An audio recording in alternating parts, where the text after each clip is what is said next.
Penses-tu connaître la vérité derrière les prix bas? Aldi a grandi en silence jusqu'à devenir l'une des chaînes les plus influentes des États-Unis.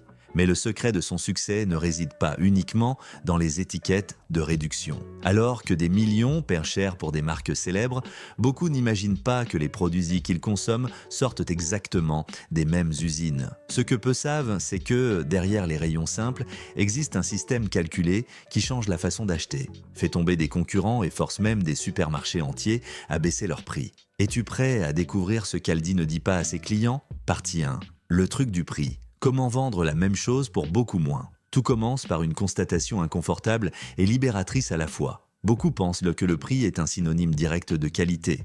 Mais la réalité du commerce moderne prouve que les mathématiques du caddie s'écrivent avec des lignes invisibles. Pourtant, ces lignes peuvent être déchiffrées lorsqu'on regarde au-delà de l'étiquette et qu'on observe la chaîne complète qui mène un paquet de la ligne de production jusqu'à ta table. Par ailleurs, la publicité invente des histoires qui collent à la mémoire, tandis que l'usine répète des gestes précis qui ne changent pas avec la publicité de la finale du championnat. Ce que beaucoup n'avaient pas prévu, c'est qu'Aldi prospère précisément en refusant de payer pour des histoires qui ne nourrissent personne. Le voyage de ton argent dans un supermarché traditionnel est long et semé de péages. Pourtant, à chaque étape surgissent des coûts qui n'améliorent en rien le goût de ce que tu rapportes à la maison. En conséquence, l'addition augmente avant même que tu touches le produit. Pendant ce temps, Aldi vide la route des intermédiaires, contourne la publicité massive et simplifie l'emballage jusqu'à l'essentiel. Le contenu reste le protagoniste et c'est pour cela que le prix final semble défier la logique. Pourtant, il n'y a pas de magie, il y a de l'ingénierie des coûts.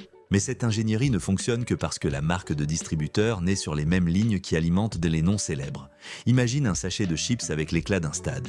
L'image crie tradition, sponsoring, célébrité et moments épiques. Pourtant, sur la ligne de friture, l'huile a la même température, le sel tombe avec la même précision et le croustillant naît du même temps de cuisson. En conséquence, quand le paquet s'ouvre et crépite, ton palais reconnaît l'ingrédient et non la publicité. Ce que beaucoup n'avaient pas prévu, c'est qu'une usine peut remplir des emballages différents lors du même quart de production, l'un avec un nom ayant acheté l'espace télévisé le plus cher, et l'autre avec un nom qui a investi l'argent dans ce que tu mastiques réellement. Et c'est là qu'Aldi trouve son avantage et construit son prix. Le même raisonnement se répète dans le rayon frais. Le yaourt grec, par exemple, se révèle dans les détails de texture, d'acidité et de fraîcheur, et non dans l'encre métallique du pot. Pourtant, quand l'origine du lait et le processus sont identiques, la seule différence qui reste est l'étiquette qui raconte une histoire plus chère. Ainsi, les tests à l'aveugle révèlent une vérité que peu osent admettre. La majorité ne distingue pas la marque nationale du label discret quand le nom est caché. Ce que beaucoup n'avaient pas prévu, c'est qu'une partie du public préfère la version moins chère lorsque la mémoire publicitaire n'interfère pas. Mais cette préférence n'apparaît que lorsque le jugement est honnête. Le chocolat répète la même leçon, avec une touche européenne. Des tablettes importées arrivent discrètement des mêmes régions allemandes et suisses qui fournissent des vitrines luxueuses. Le cacao ne change pas de personnalité parce que le magasin est plus silencieux. Pourtant, le prix change lorsqu'on supprime les couches de distribution et de marketing. Tu payes alors pour le mélange, la torréfaction, le conchage et le pourcentage de cacao, et non pour le papier parfumé qui promettait du bonheur. Ce que beaucoup n'avaient pas prévu, c'est que ton palais reconnaît l'équilibre, la cassure nette et la fonte lente, et non la typographie cursive qui te séduisait dans une boutique chic. L'architecture des prix d'Aldi est une suite de choix calculés. Ce n'est pas seulement une réduction de coûts, mais une concentration du budget sur ce qui déplace l'aiguille de la valeur perçue. Réduire l'assortiment, simplifier l'agencement et standardiser les processus crée une efficacité qui se transforme en rabais réel. Tout cela existe pour permettre l'étape finale, afficher un prix plus bas sans sacrifier l'essentiel. Ainsi, l'écart de 20 à 30% apparaît encore et encore face aux supermarchés pleins de doublons de marques. Ce que beaucoup n'avaient pas prévu, c'est que l'inflation élargit cet écart précisément sur « Penses-tu connaître la vérité derrière les prix bas ?» Aldi a grandi en silence jusqu'à devenir l'une des chaînes les plus influentes des États-Unis. Mais le secret de son succès ne réside pas uniquement dans les étiquettes de réduction. Alors que des millions paient cher pour des marques célèbres, beaucoup n'imaginent pas que les produits qu'ils consomment sortent exactement des mêmes usines. Ce que peu savent, c'est que, derrière les rayons simples, existe un système calculé qui change la façon d'acheter, fait tomber des concurrents et force même des supermarchés entiers à baisser leurs prix. Es-tu prêt à découvrir ce qu'Aldi ne dit pas à ses clients? Partie 1. Le truc du prix. Comment vendre la même chose pour beaucoup moins? Tout commence par une constatation inconfortable et libératrice à la fois. Beaucoup pensent que le prix est un synonyme direct de qualité. Mais la réalité du commerce moderne prouve que les mathématiques du caddie s'écrivent avec des lignes invisibles. Pourtant, ces lignes peuvent être déchiffrées lorsqu'on regarde au-delà de l'étiquette et qu'on observe la chaîne complète qui mène un paquet de la ligne de production jusqu'à ta table. Par ailleurs, la publicité invente des histoires qui collent à la mémoire, tandis que l'usine répète des gestes précis qui ne changent pas avec la publicité de la finale du championnat. Ce que beaucoup n'avaient pas prévu, c'est qu'Aldi prospère précisément en refusant de payer pour des histoires qui ne nourrissent personne. Le voyage de ton argent dans un supermarché traditionnel est long et semé de péages. Pourtant, à chaque étape surgissent des coûts qui n'améliorent en rien le goût de ce que tu rapportes à la maison. En conséquence, l'addition augmente avant même que tu touches le produit. Pendant ce temps, Aldi vide la route des intermédiaires, contourne la publicité massive et simplifie l'emballage jusqu'à l'essentiel. Le contenu reste le protagoniste et c'est pour cela que le prix final semble défier la logique. Pourtant, il n'y a pas de magie, il y a de l'ingénierie des coûts. Mais cette ingénierie ne fonctionne que parce que la marque de distributeur naît sur les mêmes lignes qui alimentent les noms célèbres. Imagine un sachet de chips avec l'éclat d'un stade.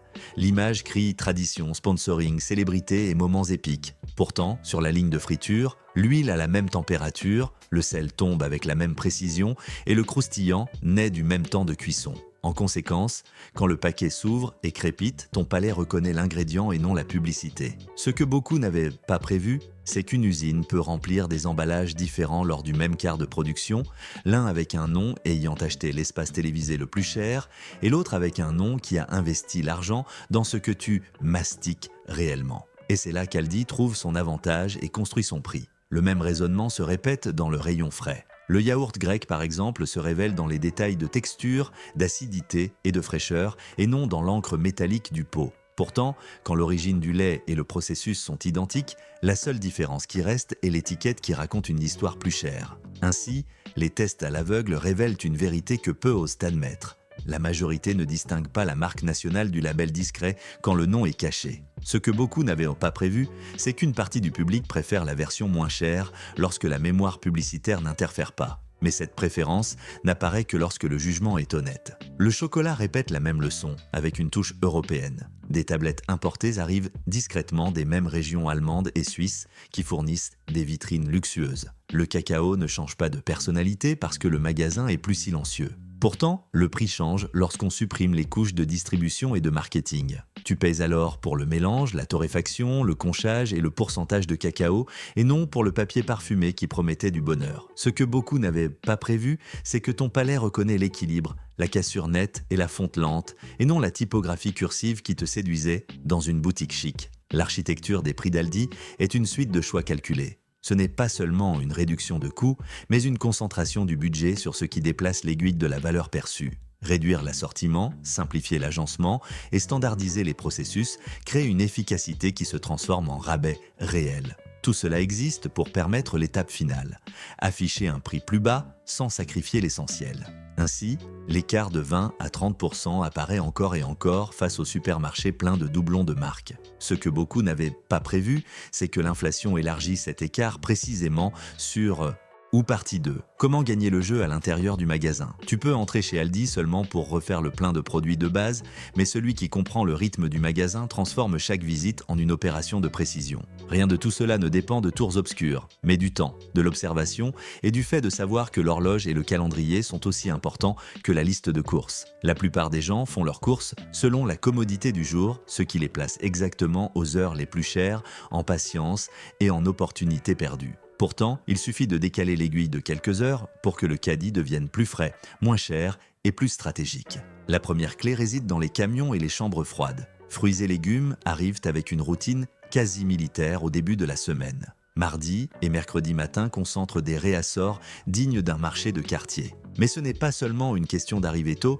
c'est d'arriver lorsque le rayon vient de respirer. Dans beaucoup de magasins, le réassort est terminé avant 8h30, ce qui signifie feuilles encore fermes, tomates intactes et barquettes de fruits non encore manipulées par des dizaines de mains. Résultat, ton risque de rapporter un produit fatigué diminue et la fenêtre pour choisir le meilleur lot s'ouvre quand les allées sont encore silencieuses.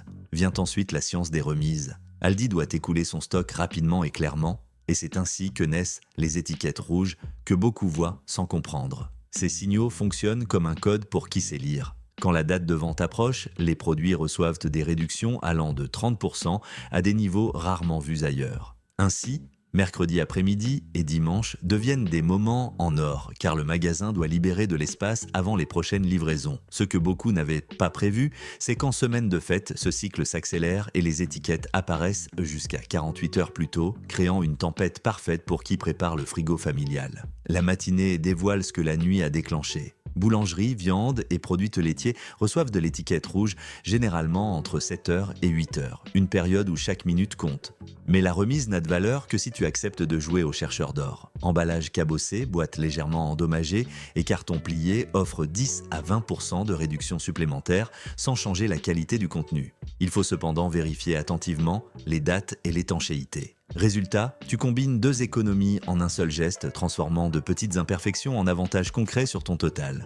Tous les horaires ne jouent pas en ta faveur. Le samedi après-midi concentre le chaos, files interminables, caddies qui se croisent, stress croissant dans chaque allée. Le même caddie qui attendrait 12 minutes au pic du week-end passe en 4 minutes un mardi matin. Même la météo vend à bas prix, les jours de pluie font chuter la fréquentation jusqu'à 30%, transformant une corvée en mission rapide. Pourtant, cette évidence est ignorée par ceux qui s'accrochent à la commodité du samedi. Résultat, gagne celui qui organise sa semaine pour y aller quand la ville reste chez elle. Au centre du magasin, un autre type de gravité attire l'œil. L'allée surnommée par les fans « l'allée de la honte ». Le nom n'est pas un hasard. La sélection change chaque semaine, les quantités sont limitées et la curation mélange utilité et surprise avec une précision théâtrale. Il ne s'agit pas d'entasser des gadgets, mais de reconnaître des opportunités rares. Beaucoup de ces articles sortent des mêmes usines que les grandes marques, mais arrivent à moitié prix. Casseroles en fonte, cafetières élégantes et petits électroménagers identiques à ceux des enseignes chics disparaissent en quelques heures. Ce que beaucoup n'avaient pas prévu, c'est que la rareté est planifiée. 5 ou 6 unités suffisent pour créer l'urgence qui sépare ceux qui décident maintenant de ceux qui regrettent plus tard. Ou maîtriser cette allée exige une stratégie mentale. Évaluer si l'article répond à un vrai besoin, s'il remplace quelque chose d'ancien ou s'il brille seulement par sa nouveauté. Mais la discipline n'exclut pas le plaisir. Inclure une pièce durable qui coûterait le double ailleurs peut être la meilleure décision de la semaine. La règle d'or reste, si ce n'est pas utile ce mois-ci, ne prends pas. Ainsi, l'allée de la honte cesse d'être un piège et devient une enchère silencieuse où gagne celui qui connaît ses priorités. La technologie complète l'équation du temps. Beaucoup ignorent qu'Aldi a massivement adopté les caisses automatiques depuis fin 2021. Plus de la moitié des magasins offrent déjà des bornes qui raccourcissent le chemin du caddie à la sortie. Les lecteurs de code ont été calibrés pour réduire les interruptions agaçantes. Mais la différence essentielle réside dans la simplicité. Écran avec moins d'étapes, gros boutons, logique directe qui évite les blocages et rend le contrôle au client. Résultat, 20 articles passent en un peu plus de 2 minutes, un gain de temps qui paraît petit isolément mais qui s'accumule en heures sur le mois. L'expérience s'améliore encore plus quand tu scannes directement dans tes sacs réutilisables. Le stress post-caisse disparaît, ce moment où tout doit être rangé à la hâte sous la pression de la file.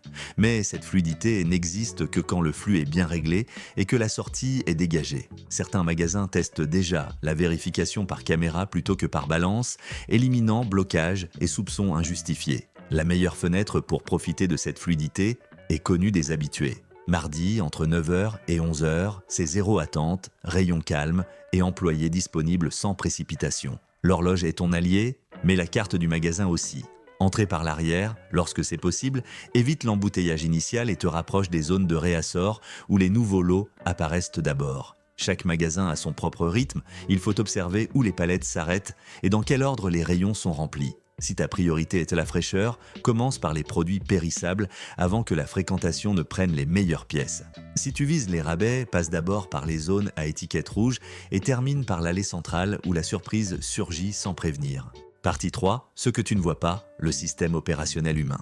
Derrière les rayons alignés et les prix qui défient à la logique, il existe un moteur silencieux qui maintient tout en fonctionnement avec précision. Mais ce moteur n'est pas seulement fait de processus et de tableurs. Il est fait de gens, de décisions quotidiennes et de politiques qui paraissent petites mais qui transforment l'expérience du début à la fin. Beaucoup imaginent qu'un prix bas vient toujours avec un service pressé et négligent, comme si efficacité et attention ne pouvaient pas coexister. Pourtant, la routine de ceux qui travaillent en magasin prouve le contraire, et c'est dans cette combinaison qu'Aldi soutient sa promesse de valeur. Le premier signe que quelque chose est différent apparaît déjà à la porte lorsque tu remarques qu'il n'y a presque pas de caddies éparpillés sur le parking. Le système de consigne avec pièces organise le flux sans panneau à répétition, mais il ne s'agit pas de payer pour un caddie. Il s'agit de récupérer sa pièce lorsqu'on le remet en place. Résultat, moins de temps perdu à ramasser du métal dans le quartier, moins de carrosserie cabossée et plus d'énergie consacrée à servir le client sur ce qui compte vraiment. Ce que beaucoup n'avaient pas prévu, c'est qu'une simple pièce peut tisser de la discipline, réduire des coûts invisibles et accélérer la file en fin de journée. La discipline réapparaît dans les rayons frais. L'équipe patrouille le magasin comme en ronde attentive. Les dates de péremption sont vérifiées quotidiennement et l'inspection générale se répète plusieurs fois par semaine. Et lorsqu'un client tombe malgré tout sur un produit périmé, la réponse n'est pas défensive. La procédure est claire et généreuse, l'argent est remboursé et l'article remplacé immédiatement, sans drame ni renvoi de responsabilité. Ce geste n'est pas seulement de la courtoisie, c'est la base d'un pacte qui entretient la confiance et empêche de petits incidents de devenir de grandes histoires. La rapidité en caisse est un autre chapitre qui semble évident mais surprend toujours. Les caissiers travaillent à un rythme entraîné, avec les codes mémorisés et une ergonomie qui évite les gestes inutiles. Mais la vitesse sans soin crée de la friction. Ici, l'agilité s'accompagne d'attention aux détails, ce qui explique pourquoi le pain arrive entier au bout du tapis et pourquoi la courte conversation ne disparaît pas complètement. L'objectif est de réduire l'attente, pas de supprimer l'humanité. Résultat, le client passe moins de temps immobile et plus de temps à vivre sa vie. Et le magasin peut servir davantage de monde sans gonfler ses coûts. Rien de cela ne se fait dans le vide. Des salaires d'entrée supérieurs à la moyenne du secteur et des avantages santé à partir d'un temps de travail réaliste créent un environnement où les gens restent et apprennent. L'argent n'achète pas un vrai sourire, mais il achète du temps et de la stabilité pour qu'ils ne doivent pas rivaliser avec la fatigue ou l'insécurité. Quand l'équipe connaît le magasin de fond en comble, elle trouve rapidement ce que tu cherches et propose des solutions avant même que tu demandes. La motivation naît aussi de la reconnaissance quotidienne du sentiment que l'effort réduit les erreurs et que les erreurs, quand elles surviennent, deviennent des apprentissages plutôt que des sermons. La preuve la plus concrète que la confiance est une politique et non un slogan se trouve dans une garantie que beaucoup de clients ne connaissent eux-mêmes pas. La Twice as Nice Guarantee fonctionne comme un filet de sécurité. Si le produit ne plaît pas, que ce soit par goût, texture ou attente déçue, l'argent est rendu et un nouvel article est offert. Peu d'entreprises s'engagent ainsi avec autant de sérénité. Cette garantie existe seulement parce que les taux de retour restent bas et que la qualité moyenne des produits rend le système durable. La magie réside dans la simplicité du processus. L'employé reconnaît l'emballage, sait qu'il appartient à la maison et résout le problème sans transformer le comptoir en tribunal. Cette générosité ne signifie pas absence de contrôle. Le magasin suit les tendances, enquête sur les plaintes récurrentes et réoriente les fournisseurs quand il le faut. Ce que beaucoup n'avaient pas prévu, c'est qu'une bonne politique de retour vaut autant comme outil d'écoute que comme instrument de réputation. Si un lot dérape, le retour client déclenche une alerte qui remonte la chaîne et corrige le problème avant qu'il ne se répande. Le client ne repart pas honteux, il repart entendu. Mais ce cercle vertueux ne se maintient que si la base est solide, si la fraude reste l'exception et si les chiffres confirment que la règle du jeu reste juste.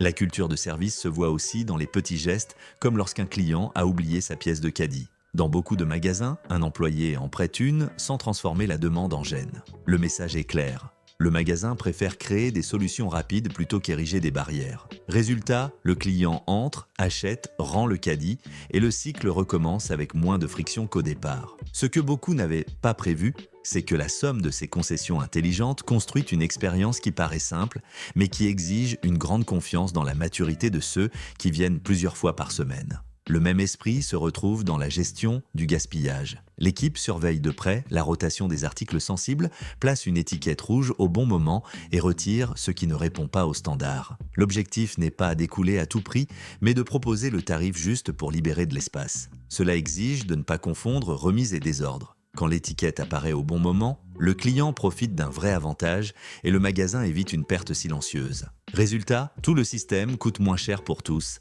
et le prix en rayon reflète une efficacité qui ne sacrifie pas la sécurité. La formation continue complète cet engrenage. Les procédures sont révisées, les parcours de réassort ajustés et les doutes transformés en réponses standardisées qui font gagner du temps. Mais standardiser ne signifie pas robotiser. Chaque magasin a son voisinage, son flux et ses habitudes, ce qui oblige l'équipe à adapter le manuel à la réalité. Quand la base est solide, l'adaptation se fait sans heurts. Résultat, l'impression que tout est sous contrôle n'est pas du théâtre. Elle est le fruit de réussites répétées devenues routine et qui paraissent pour cela invisibles. Partie 4, l'effet Aldi dans ta ville. Expansion, concurrence et ce qui vient. Quand une carte commence à accumuler des points bleus semaine après semaine, ce n'est pas seulement un réseau qui s'étend, c'est un nouveau modèle qui s'impose sur de vieilles habitudes. Des villes moyennes qui dépendèrent de 2 ou 3 enseignes ressentent une pression silencieuse sur le prix de tout ce qui est essentiel. Le premier impact n'apparaît pas sur les panneaux publicitaires, mais à la caisse. En quelques mois, même des voisins qui n'ont jamais mis les pieds dans le magasin constatent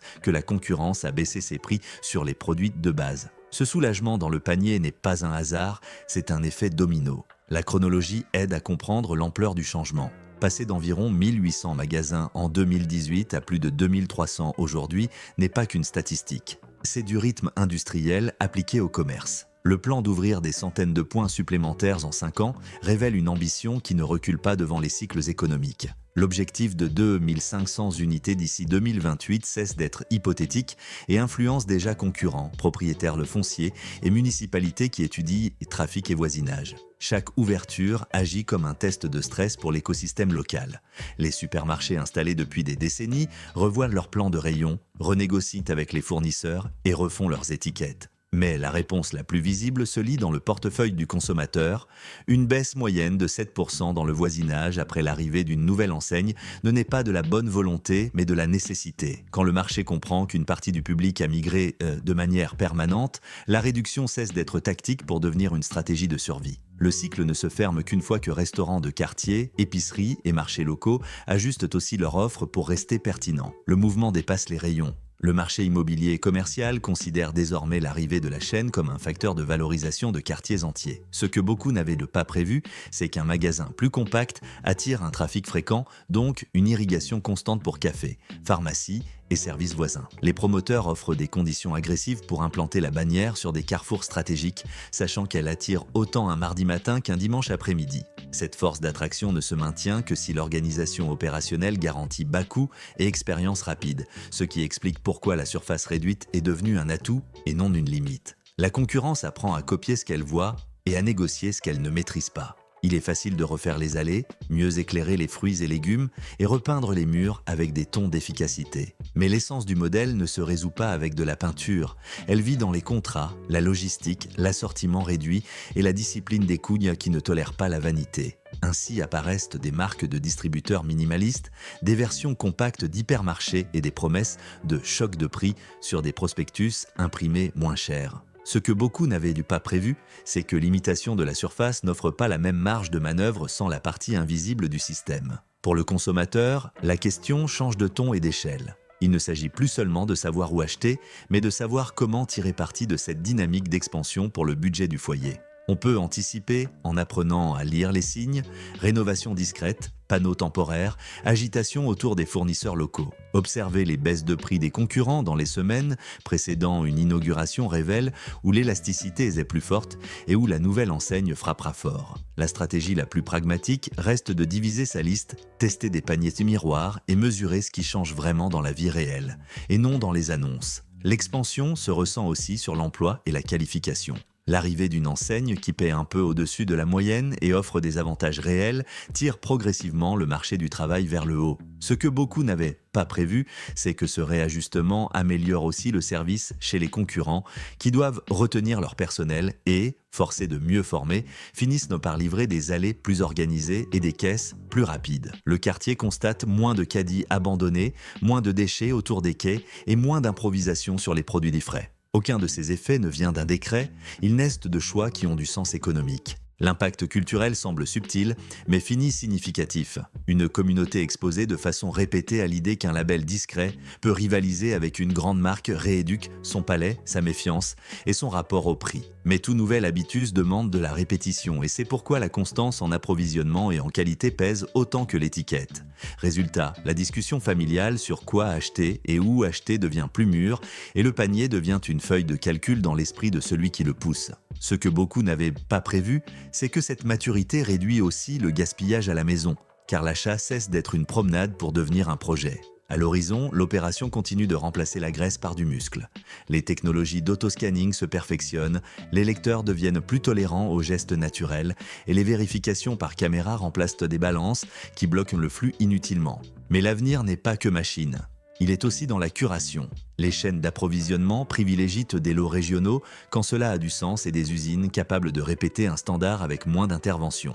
L'avantage compétitif reste ancré dans la discipline des coûts et l'obsession de l'essentiel, les deux piliers qui protègent les prix face à une inflation persistante. Si cette vidéo t'a aidé, mets un like et abonne-toi à la chaîne.